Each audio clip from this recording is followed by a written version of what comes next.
Graça e paz da parte de Deus e de nosso Senhor Jesus Cristo, aquele que vive e que reina para todo sempre.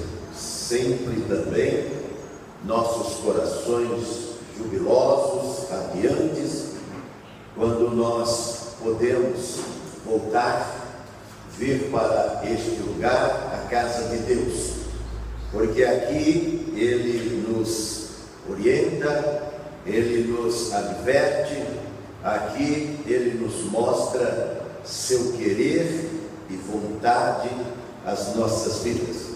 Vamos abrir nossas Bíblias no Evangelho segundo escreveu Lucas. Lucas capítulo de número 5, verso 17. Lucas 5, 17, a cura de um paralítico. Leio. Aconteceu que num daqueles dias estava ensinando quem? Jesus. E estavam ali assentados fariseus e doutores da lei, que tinham vindo de todas as aldeias da Galiléia e da Judéia, também de Jerusalém, e a virtude do Senhor estava com Jesus, por isso curava. E eis que uns homens transportavam numa cama um homem que estava paralítico, e procurava fazê-lo entrar para pô-lo diante de Jesus. E não achando por onde o pusessem ou pudessem levar, por causa da multidão, subiram ao telhado, e por entre as telhas o baixaram com a cama até ao meio, diante de Jesus. E vendo Jesus a fé deles, disse: homem, os teus pecados te são perdoados. Fecha os teus olhos. Pai bendito, aqui está esta porção. Oramos, Senhor, pela escolha que nos deste na noite desse dia, para que através desta palavra nós possamos ser alimentados, enriquecidos e cheios daquilo que nós não iremos jamais obter em lugar nenhum desta terra, somente na tua palavra. Então ajuda-nos, que nada incomode ou perturbe esta hora, te pedimos em nome de Jesus, amém. Essa passagem ali de Cafarnaum é a cidade que Jesus teve que tomar como domicílio, porque não pudera mais viver em Nazaré. Tinha sido excluído, expulso, e então a cidade de Cafarnaum tornou-se quase que, podemos dizer, um exílio para Jesus, devido à circunstância que ele estava vivendo.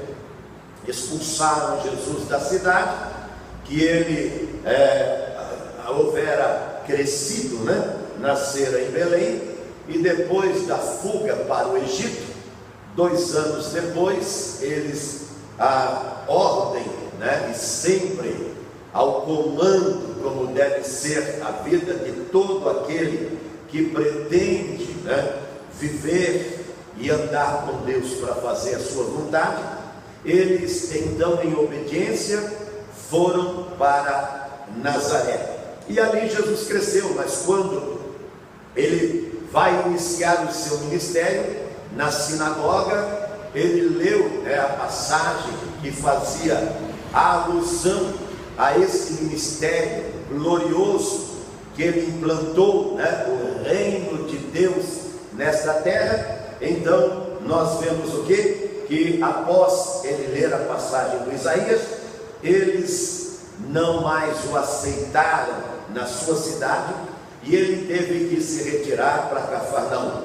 E ali em Cafarnaum ele operou muitos milagres, não tanto quanto ele desejava de fazê-lo, né? Jesus sempre ficou tolhido, né, impedido de fazer aquilo que ele desejou e sempre desejará fazer: curar, né, libertar e salvar. Lá no capítulo 4, né, do Lucas, no verso 18, ele ali anuncia, como Isaías tinha já falado, qual seria o seu ministério: libertar os cativos, dar vista aos cegos, pôr em liberdade os oprimidos, repreender o demônio e anunciar o reino, né? O ano aceitável, o reino fabuloso, que é o reino de Cristo aqui na terra. O único reino que, segundo Daniel, jamais passará. Todos os poderes e reinos, todas as dinastias, todos os impérios desta terra, eles irão se suceder, né? Simultaneamente estarão sofrendo esse processo. Mas Daniel já havia vaticinado, profetizado, que nos dias deste rei, o Rei dos Reis, o Senhor dos Senhores, implantaria um reino que não passaria. Este reino é o reino de Deus, é a igreja, é o reino dos céus, é o evangelho, é este poder que está aqui, que não há igual em lugar nenhum. E Jesus queria também fazer, né? Ele mesmo disse que se fosse feito em outros lugares, né, o que aconteceu ali em Cafarnaum, né, eles teriam se arrependido, fazendo até alusão às duas cidades que foram soterradas, a cidade de Sodoma e de Gomorra. Se eles tivessem o privilégio de ouvir e ver, né, o que os de Cafarnaum, esses mesmos doutores da lei, veja bem, era já um complô que estava se fazendo, se formando, era todo o inferno, né, arquitetando projetos de maldade, querendo impedir a Deus de fazer o que? A sua obra de salvação. Ora, quem é que poderá? Nem o inferno todo, nem todos os poderes, todas as potestades e principados juntos poderão cercear a vontade de Deus na vida da humanidade, porque ele já tinha dito que ele salvaria, né, o seu povo dos seus pecados. Essa foi a mensagem do Gabriel: salvar o seu povo dos seus pecados. Mas como o homem, na maldade do seu coração, ele quer ver, né, aquele que ele peca, aquele que transgride, aquele que faz qualquer tipo de maldade, a sociedade, o homem, né, o semelhante, quer mais vê-lo sendo o que? Destruído, pagando, né, os seus pecados. Por isso que aqui essas autoridades se levantaram, dizendo: como blasfema este? Quem é que pode perdoar pecados senão Deus? Veja bem, se você não tiver a graça que o Espírito de Deus dá, de você reconhecer que esta palavra, a Bíblia, este livro aqui, ó, é a palavra de Deus, você vai tê-lo em casa assim, e vai ficar admirado com o Sermão do Monte, com o Salmo 23, né? Com o vinde a mim, todos vós cansados, né?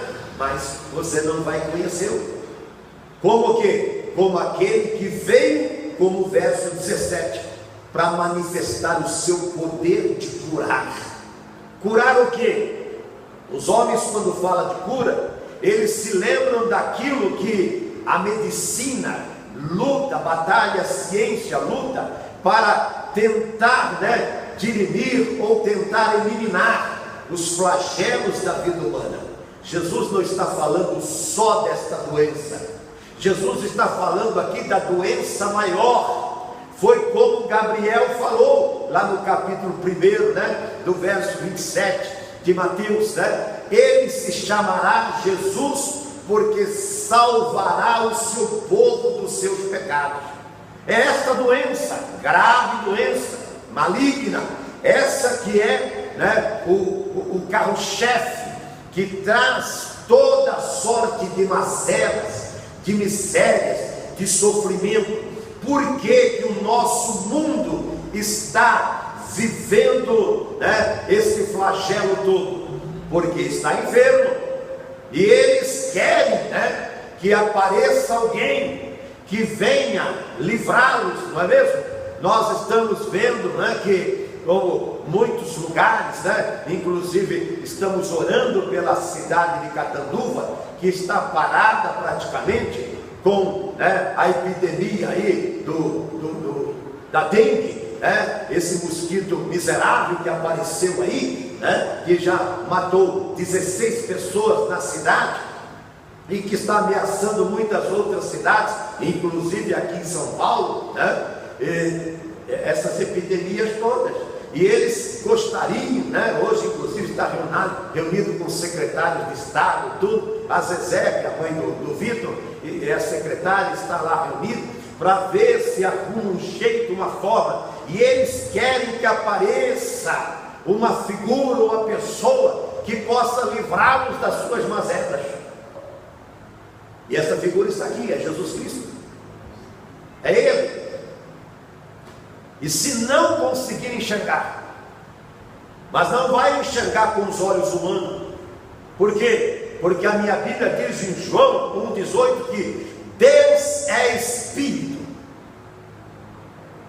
só Jesus revela a Deus, só Ele pode revelar. E Ele está em Cafarnaum, e a casa, ela ficou superlotada, preencheu-se todo o espaço daquele lugar, e de repente aparece um homem, que ele aqui representa toda a humanidade, um homem paralítico.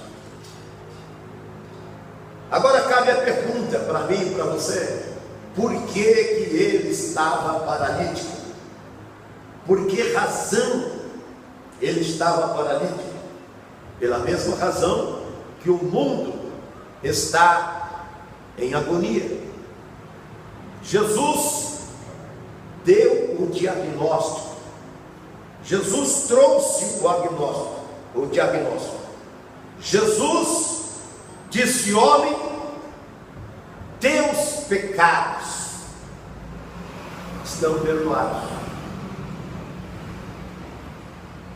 Jesus detectou, como perito que é na arte de o que curar, especialista que é, que consegue ver a razão, consegue ver a raiz, consegue enxergar a causa dos males da vida daquele homem, mas da vida de todos que estavam ali, e dos que estão aqui, e dos que irão nos ouvir, dos que transitam por fora aí na calçada da igreja, que estão sofrendo, estão em agonia. O pecado, que a Bíblia diz, tão de perto nos rodeia. Por isso que Paulo aconselha: deixemos o pecado que tão de perto nos rodeia e corramos para Jesus. Quem quiser ser livre das N paralisias desta vida, ele tem que ir ao médico por excelência, ao especialista. Agora, não é fácil chegar até ele. Vai haver objeção, obstáculo, vai haver impedimentos, vai haver, né, coisas que irão tentar fazer com que você não chegue. O diabo não quer. Ele tem um trabalho enorme para colocar em você nojentos, os nefastos planos dele. Qual é o plano dele? Matar, roubar e destruir, paralisar a sua vida, como ele fez com este homem. O mundo só agoniza por causa disso, porque está enfermo com seus pecados. Precisa então enxergar, precisa abrir os olhos. E isto, presta atenção, isso não é um trabalho de Deus, este é um trabalho meu, é um trabalho seu. Precisa haver disposição, precisa haver vontade, precisa haver determinação, senão é impossível. Senão não tem como isto acontecer ou isto se dar. Ele diz na sua palavra que o coração do povo, Mateus capítulo 13, verso 15, está endurecido, está pedrado, coração pedrado. Então a luz da glória de Deus, ela fica impedida, ela fica sem acesso ao que? Ao coração do homem que está empedernido, endurecido, pedrado. E esta luz, que é a única capaz de afugentar, de atropelar, de banir as trevas, que é a causa da paralisia na vida das pessoas. E você sabe que a paralisia, ela traz miséria. A paralisia, ela impede você de ter acesso às alegrias da vida. Você vai ter que ser arrastado por alguém, você vai ter que ser levado por alguém. E se você encontrar nas pessoas que este moço encontrou, que aqui sintetiza, aqui representa a igreja. A igreja é o único veículo, porque ela apresenta a palavra de Deus, para levar, este mundo paralisado, este mundo agonizante, a conhecer a luz da verdade de Deus, que é Jesus Cristo. E aqui ele diz: o coração está endurecido, então ouviram de mau grado com seus ouvidos, fecharam os olhos, para que não vejam com os olhos, ouçam com os ouvidos, compreendam com o coração, se convertam, e eu os curo. Aquele moço, se não fosse a Jesus em Cafarnaum, se não tivesse a ousadia de ir além, veja bem, ir além da conveniência, nem todos estão dispostos a ir ao impossível, nem todos estão dispostos a ir ao extravagante, nem todos estão dispostos a fazer ou fugir do modelo social que as pessoas estabelecem e subir ao telhado e fazer coisas absurdas. Se você não ver a necessidade, se você não abrir o coração para entender a necessidade que tem, seu coração continuará fechado e a luz da graça de Deus não poderá incidir. Porque se houver uma brecha, um filete só de luz dessa palavra, é mais do que suficiente. Lembra-se daquele centurião romano, lá no capítulo 8 de Mateus? Ele diz: diga só uma palavra, e o meu servo sarará. Um filete de luz do Evangelho, que Paulo disse é o poder de Deus para a libertação, para a cura, para a salvação daquele que crê. Mas aquele que crê, ele vai ter que manifestar a sua fé, fazer o extravagante. Vai ser incômodo para ele e para as demais outras pessoas que ficarão aborrecidas com a sua insurreição. Para eles é uma insurreição da sua parte. Mas eu mesmo sou muito solidário comigo mesmo. Por quê? Porque eu sei das minhas necessidades. Então eu vou a Ele, não obstante, todos os obstáculos, todos os bloqueios, todos os impedimentos, todas as barreiras, como aquela multidão que fechava a entrada da porta. Eu preciso destelhar a casa, eu preciso arrancar o forro, eu preciso fazer algo extraordinário, algo que, quando o Senhor, que já sabia que ia acontecer, porque Ele é Deus, mas Ele está esperando que você coloque em prática. Tem muita gente, Fábio, que quer milagre na vida. Converso com eles todos os dias. Querem milagre na vida, mas também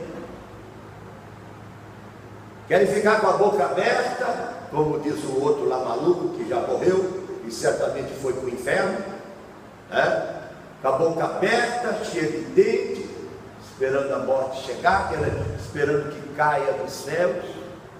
Se aquele paralítico, ele dissesse: olha, nós até aqui viemos e não podemos fazer mais nada, ele teria morto ou sido morto com aquela paralisia. Mas a determinação, a vontade de ser era maior. Então eu e você temos que deixar que esta explosão de fé, que faz você ir às raias do absurdo, ela ocupe todos os ângulos, todos os setores da sua vida, corra pelas suas veias, entre pelos seus poros, vá por todos os corredores da sua mente, atravesse todas as colunas, e você manifesta esta fé diante do Senhor, que não pode ver sofrer o aflito, diz a Bíblia, não pode ver sofrer. Por quê? Porque Ele tem poder, Ele tem poder para curar a sua enfermidade agora, seja ela quais forem, seja qual for a área, setor da sua vida que estiver enfermo, nele está o poder para curar, diz o verso 17. Mas você não arranca o fogo, você não sobe no telhado, você não desce no centro da vontade dele, aonde ele estava. Veja bem que,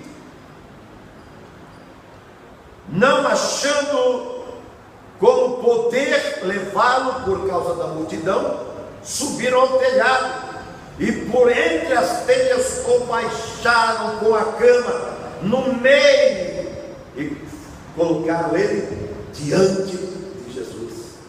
Isso que é fé, gente.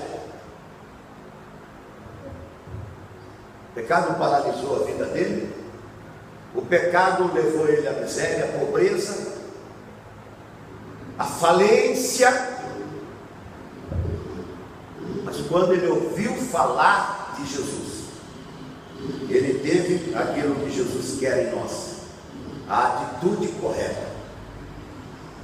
O negócio é a atitude correta. Tenho falado que eu vejo pessoas que elas estão se lamentando, seu estado, estão lamentando. E como colocamos até hoje, né, na internet, acariciando-se a si mesma, achando que estão corretas. Cara, se você está enfermo, se sua vida está bloqueada, se você está vivendo exílio, se você está com lar, família, saúde, finanças, negócios arruinados, você tem que ser extravagante, senão você vai somar, viu, a multidão dos miseráveis e infelizes que não acreditam que é o pecado que está causando todas as mazelas da sua vida. Não acreditam? O pecado nada. Eles reclamaram com Jesus. Veja bem o verso 21 que nós não lemos. Está aqui: os escribas começaram e os fariseus a razoar, dizendo: ele está blasfemando, não pode perdoar pecado nenhum, ele não é Deus. Se você não encontrar com Jesus Deus, não o Jesus, você tem que encontrar com Jesus, aquele carpinteiro de Nazaré, o homem dos pés poentos, que estava transitando da Galiléia à Judéia, por Samaria, indo por todas as cercanias em procura de vidas falidas, acabadas, arruinadas, vidas perturbadas, vidas que o pecado foi e trouxe só miséria para elas. Como está o planeta? Não é o Brasil que está assim, gente. O planeta está dessa forma e dessa maneira. Tanto é que Jesus chama essa nação, chama as pessoas de uma geração má e adúltera.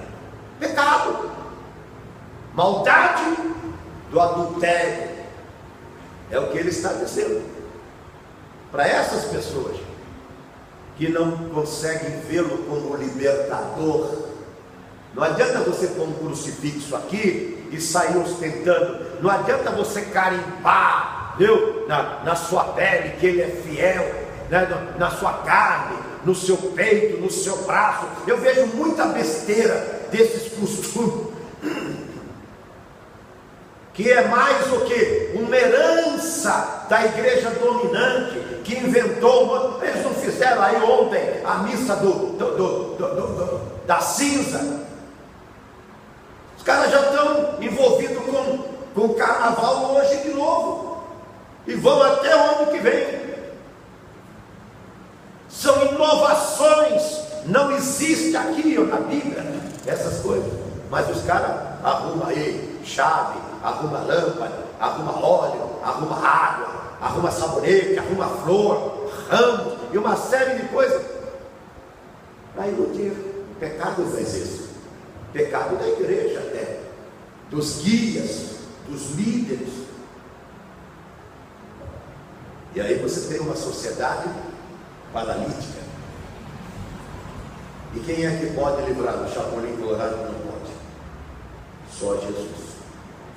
Porque o verso 17 diz: o poder está com ele para curar. Você pode sair daqui doente, enfermo, pode sair daqui com sua vida pior do que entrou, mas você pode sair daqui como paralítico, livre dos pecados. E o pecado é que é a razão, a causa, é ele o grande problema da vida do homem. Que se ele insistir em dizer não, e se acariciar dizendo: eu não sou tão ruim quanto parece, eu não sou tão ruim como falo. Não, se você for verdadeiro com você mesmo, você vai dizer: eu sou um pecador quanto mais, inveterado. Eu sou um pecador e preciso de Cristo para Ele me perdoar, e quando Ele me perdoar, então as feridas serão todas curadas. Porque a razão é o pecado. Ele falou aqui, né? Verso 20: eu vou resolver não só a paralisia, eu vou resolver todos os teus problemas provenientes do pecado. Todos os problemas da sociedade é proveniente da desobediência e do pecado que é feito pelo homem. E enquanto não mudar, e presta atenção, por si mesmo não muda, por si mesmo não muda, vai precisar correr até a pessoa de Jesus. E quando isso se der, então verdadeiramente você será livre. Fiquemos em pé. Querido Deus, aqui está a tua palavra, a mensagem que nos deste nesta noite. Ora em favor das vidas que ouviram aqui e as que ouvirão a posterior. Peço, Senhor, que a graça e a suficiência dos céus, que é Jesus, ela alcance a vida deste paralítico, deste enfermo, deste doente, desta pessoa que está com sua vida arruinada, que está prejudicada a sua vida por causa da paralisia. E o Senhor, nesta hora, pode torná-lo livre. Obrigado, Pai, em nome de Jesus. Amém e amém, Jesus.